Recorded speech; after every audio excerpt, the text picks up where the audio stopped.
Christmas is coming soon, and maybe you've got a special nerd in your life who's really hard to shop for.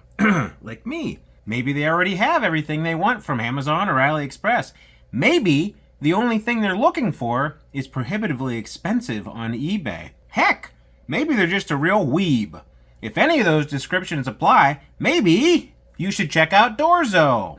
Doorzo is a third-party buying and shipping site that works with a variety of stores in Japan. You can buy things from Mercari, Japanese Yahoo auctions, even Japanese thrift stores like Hard Off, all through Doorzo. And then Doorzo will place the orders and receive your items in their Japanese warehouse. They've got you covered if you're looking for just one big ticket item, or you went nuts with your bids and ordered a couple dozen little things. Everything gets shipped to their warehouse, and then they wrap it all up for you in one convenient box, and they ship it to you. You got a wide variety of shipment options. You can do it in the air, you can have it sent on a boat, you can have it sent on a truck. Who knows? And everything comes to your house safely and relatively quickly, well, depending on which shipping option you picked. Doorzo has on-the-fly translation and currency conversion, so you're never going to be confused about the title or description or cost of something. They also use PayPal, so if you're nervous about using a site like this, there is that extra layer of consumer protection that you could get through your PayPal. They're really on the up and up though, so it shouldn't ever be an issue. There are also a lot of coupons available, and the coupons can actually be really helpful. There's usually a promotion going where you can basically waive the processing fees, and just that can save you 10, maybe 20 bucks depending on how much you ordered. They have an app for Android and I think Apple, and they have a website, and I actually like using the app to browse for things because it's just clearer which one of these stores are auction websites versus thrift stores versus flea market type sites. But whichever you use, website or the app, it's all pretty self-explanatory, and those conversion tools help it so you're not constantly getting out Google Translate in a different tab somewhere. Auctions on Doorzo are a little bit different than buying from the other options like thrift stores or flea market type sites. If you want to bid, you need to buy a pot of yen, and then you can set up the system to auto bid for you or snipe or any of those fun auction things. I bought something from an auction site, but I used the buy it now option, which means I didn't have to put a pot of money in. I just said I'm going to buy it for this price. But even with the buy it now option, you still need to pay for it separately from the rest of your order because it is a live auction. You can consolidate everything later once it's all at the warehouse, but it's just an extra step if you're going to go that route. No big deal, just an extra step. So for my order, I ended up ordering 10 things, 9 through normal sites, and 1 as a buyout from Yahoo Auctions. That's good, because the first 10 items get consolidated for free, huh? I like to always save a couple bucks here and there, you know? And when I first thought about this video, I posted about Doorzo in the Zoo Reviews section of our Discord, and we had a lot of good responses. I ended up getting a couple of things from direct recommendations from our Discord users, so how's that for interaction, huh? I bet Russell Decor won't do that, former BFF. Although I guess he did actually get to go to Japan, and I'm ordering it through a proxy site, so we'll call it a draw. First off, I wanted to showcase getting something from a well-known Japanese storefront. I know that lots of people who've actually gone to Japan always speak pretty highly of Hard Off, and despite the unintentionally hilarious name, it's basically like half-price books, but for used Japanese stuff, including a lot of electronics and games. I wanted a Game Boy Advance SP to go with my multiple 35XX SPs, and Hard Off has a reputation for delivering working items, so I went with this one. It ended up being something like $51, and the only issue I saw in the description or the photos was that the volume was kind of low. Hopefully we can fix that with a screwdriver and some IPA, but we'll see. This works out to, on average, at least when I searched, $15 to $20 cheaper than similar stuff I could find on eBay. Now, I may have made a mistake when I snagged a Game Boy Advance cart. There was a message about something being sold out, and so I grabbed the second version of the game, and then when I finished checking out, I saw the original and the second version were both in the cart. Oh well. I'll have a complete in-box Full Metal Alchemist GBA set for $10, and a loose cart for actual gameplay for $3. It's no big deal, it's $3, who cares? But be sure, if you're doing this, maybe actually pay attention to your cart. Don't get buck fever like your old buddy Zoo and spend $10 when you don't need to. I also wanted to buy what looked to be a complete in-box SNES Mini for around $48, but I'm pretty sure the item sold at the exact second I was finalizing my purchase. The good thing is that there are a ton of these, so I looked again, and I found one for $10 cheaper. The Japanese version has different games from the American version, and if you hack it, then you don't even need to worry about learning Japanese. These are like minimum $60 and up on US eBay, so again, I saved some money. Also, I don't want to get in trouble by making sweeping generalizations about ethnicities, but I guess this is a good one, so I won't get yelled at. In my limited prior experience with Doorzo, and I've previously used Sendico, Japanese people seem like they take really, really good care of their stuff. So even a junk Japanese item might end up being in better shape than a good one on American eBay. Up next is this really nice looking yellow Gameboy Pocket, and it only costs about 38 bucks. The listing mentioned that they repaired it and replaced the polarizer plate, so we'll see what it looks like in person, but the pictures look really good, especially since they included shots of the PCB and the battery terminals, so I'm not super nervous and I'm actually pretty excited to see this one. Up next is a FAMULATOR, and it only costs $13. The FAMULATOR is a Japanese exclusive Famiclone that plays original Famicom carts. This model apparently was released in the mid-2000s once the patents expired or something, and it has a reputation online as a decent facsimile to the original. For 13 bucks, this was a no-brainer. I'm really excited to see what it looks like when I plug it into a monitor, or heck, even an old CRTV. I gotta go dig one of those up. To go along with the FAMULATOR, I got a Famicom Tetris cart, and it cost about $2.50. A lot of the carts I already own are RPGs, and since I don't read Japanese, that would be kind of a problem if I wanted to demo this thing. For a little under 7 bucks, I got 3 Ace Attorney DS games. And it looks like they come in the cases. Get it? Cases? Cause he's an attorney? I ended up getting these just because Nate on Discord said, hey, look at these. So I'm probably going to end up mailing at least one of these to him just because. But DS games aren't region locked, so I can also play them. Finally, for just a little bit under 60 bucks is my big ticket item of the day. It's a really nice looking transparent blue Wonderswan Color. Now the description says it works fine, but there are some scratches on the body, so we'll see. It also comes with a cart, Romancing Saga. This is a system I've emulated a handful of times, but it's going to be really interesting to see it in person. Definitely something that's going to be cool just as a collector's item, and it might come in handy if Ambernick or someone decides to roll out a Wonderswan themed handheld.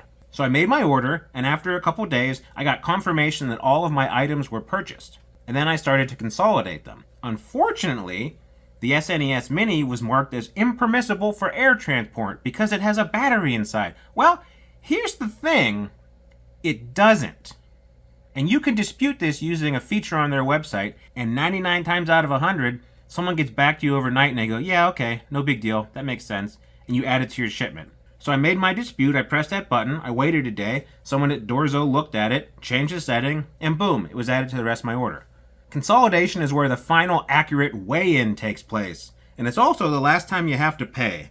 So you pay to get the items purchased and sent to the warehouse, and then once everything shows up at the facility, someone there opens up all the different items, and then they pack them securely in, hopefully, just one giant box, because if it's 2 boxes, it's probably going to cost more.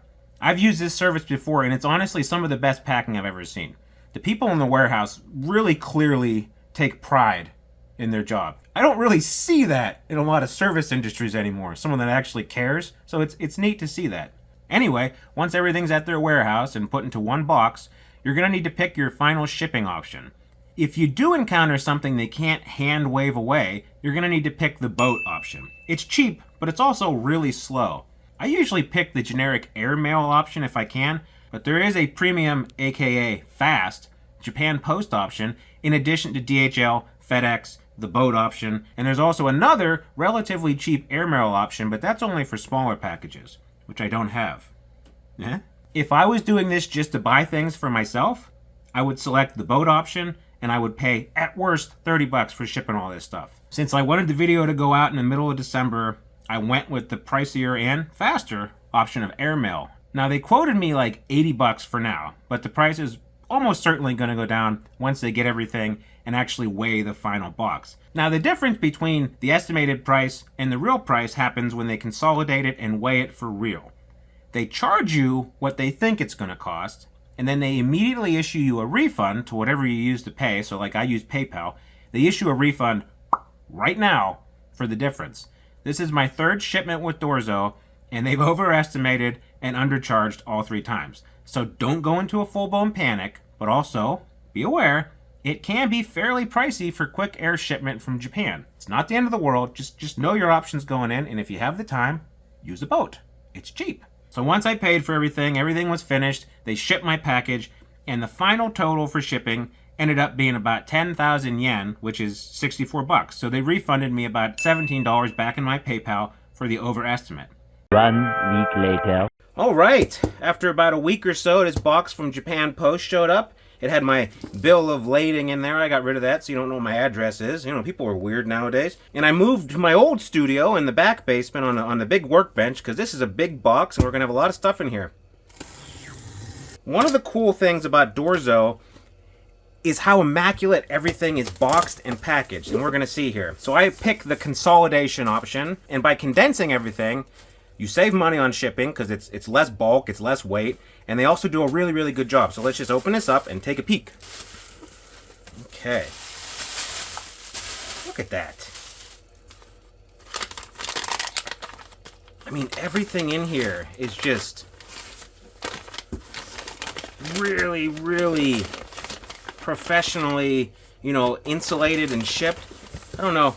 This SP and the Game Boy are kind of in here, but they're at an angle. They don't seem like they were damaged, but they had this big thing of bubble wrap in there. So yeah, this is pretty cool. So let's just start unboxing here. So what's in this one? We're gonna find out. I don't remember half the stuff. Oh, cool. Wow. I mean, look, there's a piece of cardboard. Everything is like bubble wrapped and super taped. Like, this is not gonna get damaged in shipping. I might damage it opening it.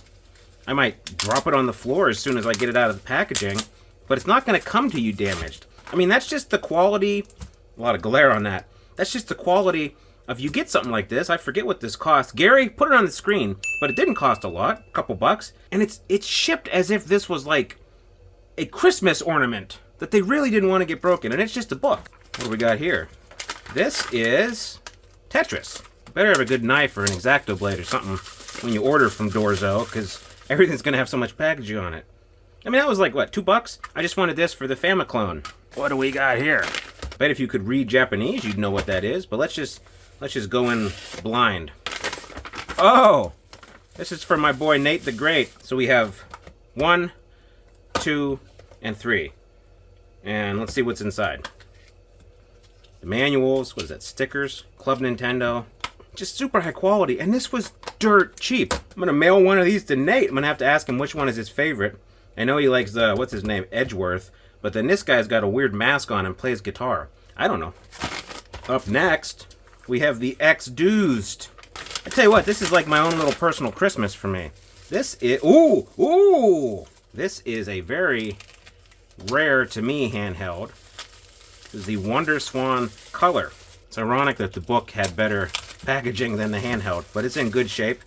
This is a Japanese exclusive handheld, and this was sold basically in junk quality.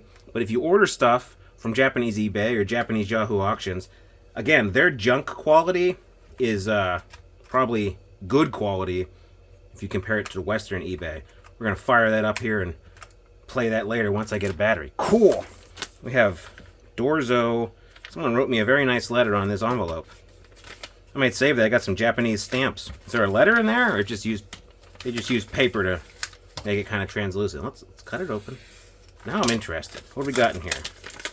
Was it a letter? No, just notebook paper. Oh well. This is Full Metal Alchemist for the Game Boy Advance. Pretty sweet. We'll play that later. Trying to save the big ones for last. Oh, this is again a different Full Metal Alchemist, or I think actually the same Full Metal Alchemist. I got a little crazy towards the end of my order, and you can get that way because some of these things are like $3-4 American. That is, wow, that's really good quality. It's supposed to be complete in box. It's the same game as this, so I have one I can play and one to just kind of keep wrapped up on the shelf. That's pretty cool. Getting into our big value items. Here's our Super Famicom Mini. Now this is in Japanese. It has the Japanese games, but these are super easy to hack. Oh no, the back's a little scuffed. Oh well. These are super easy to hack, so I can have this thing running English games lickety-split. Extremely good condition. Comes with both controllers. I think the listing said it didn't have the power of the HDMI, but you know what? That's just a regular USB, was that a micro? And HDMI out, and I have a million of those cables, so we're good to go. Super cool. So this is the one, I'm pretty sure, this is the reason why I bought a bunch of random Famicom games, because it's a modern Famicom spoof It plays the Famicom carts. It has controllers that look like they have extra buttons, but it plays just regular carts. Let's open this up real quick. Oh, super cool. You have your controllers, 2 controllers, and the actual system. Super cool. We will definitely play some of those games on there. That's why I got Tetris. We have a sweet as flip Gameboy Pocket. They redid the screen on here, so it should be really crisp. Connectors are nice and clean. We're gonna get a game in here and fire that up, but now I have a Gameboy Pocket that is in extremely, extremely good condition. And it wasn't that expensive. And then last but not least, I believe we bought this on Hard Off. Say that the wrong way. It has a completely different meaning. But we bought this from a Japanese thrift store. That's a little bit scuffed on top. It's got some wear around the edges. But the screen is supposed to be good. Oh boy. Someone really wanted to get in there. Dug those caps out. I'll have to get replacements. But this is a ostensibly working Game Boy Advance SP, which I don't have. Alright, so here's all of our stuff. We're going to fire some of them up here in a minute and show you if they work. I have no reason to believe they won't work. I suspect they're probably in better condition than the listings actually claimed. We're going to switch back to the new studio and show off some of these items. So, ironically enough, this SP that I got from Hard Off, specifically to showcase the more secure option, it came with a bum battery. I went back and I looked at the description, and it's probably a translation issue I didn't pick up on. So I read it as, battery bad, we put a new one in, tested it, it works, and I think they might have meant battery was bad, so we took a new one, tested it with that, it works, and we put the old one back in. It's not the end of the world. I got a new one from Amazon for like $7. It got here in a day. But again, just really pay attention to all the descriptions. I just think it's funny that all the stuff I got from random people's houses worked fine, and the one that I picked specifically to show you that, yes, get it from a trusted source, it had kind of a turd battery. Oh well, I haven't modded this yet, but I just wanted to show that the Super Famicom Mini boots up and runs all the games, and it works great. Now this is super niche for our hobby because you can get a mini PC or one of them Kinhank consoles or whatever, and it'll blow this out of the water, but I missed out on getting one of these when they first dropped because of scalpers.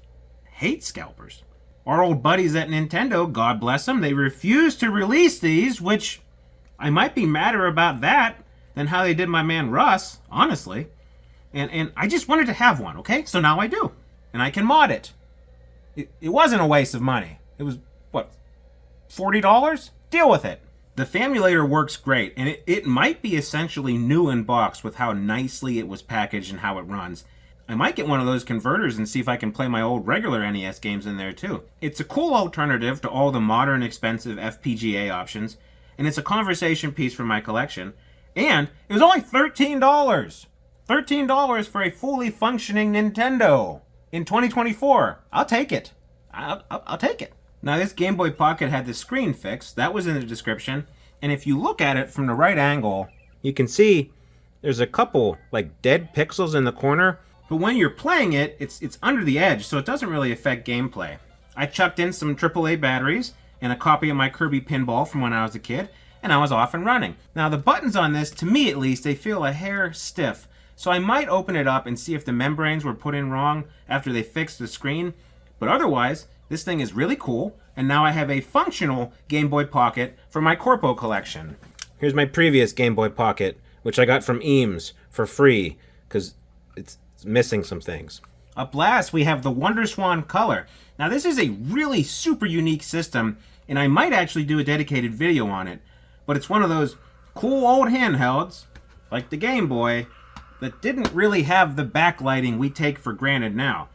There's a contrast wheel, and if you hold start while powering it on, you have different contrast options, but it's still something where you need to have it at a good angle and good lighting. It's kind of hard to film. I have it propped up so you can get a good angle of the color, but it's not that bad to use in real life as long as you got your hands at the right angle, just like an old Game Boy.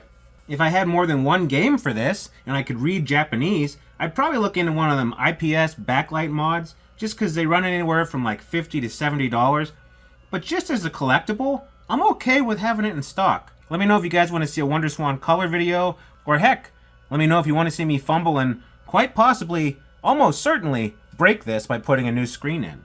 Well, Gary, it's time for What Did We Learn? And we learned that if you're looking for a way to get things purchased and shipped from a Japanese auction site or even thrift store, Doorzo is certainly a really good option for you. We focused on games and old systems, but they have a ton of other stuff, including things that are tangentially related to gaming, like the cards or plushies you can buy directly from the Pokemon Company storefront. So you have games, you have things kind of related to games, and then they have pretty much everything else you can buy in Japan. You can buy squishies. I might get some for my kids. They like squishies and plushies. They like that Gudetama is an egg. They got clothes. They got other stuff you might like from Japan, but they got pretty much everything. I did just one Buy It Now auction here for the Fire Emblem book, but you could really get lost in that aspect of Doorzo. You do need to put some money into the account before you start to bid, and that might be a deal breaker for some people, but it's set up that way to make sure you have enough to cover the purchase. If you backed out after the bids were closed, some random person in Japan would be really ticked off and they'd have to repost everything and they'd say, I'd hate that Zoo Reviews fella. He backed out on that auction. Never again. Buying items from the non-auction sites is really easy. The on-the-fly translation and price conversions are accurate enough, but if there is a specific flaw or issue mentioned, or you see something in the pictures, you might want to try a couple different translators just to make sure you have a good idea what's actually happening. The good thing, though, is that if you're leery on one item, just keep looking. Japan is small, and they have a lot of people. That's Zoo's explanation of Japan in 1 second. They don't have a lot of space to keep everything. So that means these flea market sites always got a ton of stock with new items coming and going all the time. So unless it's like the most unique item ever, a new one will be on the website soon. Now these are shipping from Japan through a third-party service, so refunds aren't really an option unless you get hosed big time. Like if someone ships you an empty box, you can take a picture and they'll send you your money back. But the more middle ground stuff like, hey, this screen's okay, but it's not as bright as I thought it would be, it's not going to be something you can debate with them, right? With all the different moving parts and translations, you're probably at least 5, if not on the last 6 degree of separation from Japanese Kevin Bacon. Boy, I bet Japanese bacon's good. Wonder if they have some of that at the Japanese market. Maybe I can order it on Doorzo. I know I'm getting distracted, Gary. Maybe if you made lunch, you'd sit around watching me film, weirdo. Shipping can be a big component of your final cost, especially if you want it right now. So I would always lean towards the ground shipping option if you can wait a few weeks, but there's a ton of options in the middle, so you should be able to scale it to your budget and your level of urgency. Now, if the overall cost, mostly shipping I think, but if the overall cost have you worried, I talked a couple times with someone from Doorzo while I was making the video, and we were able to set up a retro handhelds coupon code. How about that? If you use the code RHJapan, you can get 700 yen off any order over 6,000 yen. Now, you probably don't know what that is off the top of your head, so you're going to get $5 off any $40 and above shipment. If you're just getting one thing, that might end up subsidizing the cheaper shipping option entirely. If you're getting a lot, it might help offset some of the costs. There are also a bunch of pop-up coupons available that can eliminate repacking fees they would normally charge. There's storefront-specific coupons you might come across on the website, so just poke around on the website and see what would get you the best value for your situation. But we do have RH Japan if you want. We don't get anything from it. They just said, yeah, we'll give you 700 yen off. I said, okay, thank you. Now, just like I said in the introduction, it can be hard to buy gifts for someone that already has everything they want. I know my wife is mad because in the past I've said, oh, I want this handheld. Oh, I want this game. Oh, I want this. But now I get review units, or I buy them myself so I can do videos, and she doesn't have any easy options. If you're living in Cornfield Heights, Iowa, a town I just made up, chances are you don't have a lot of Japanese exclusive stuff. So Doorzo might be your ticket to a pretty cool Christmas morning. Now, we still have a few weeks until Christmas, and it doesn't cost anything to just search.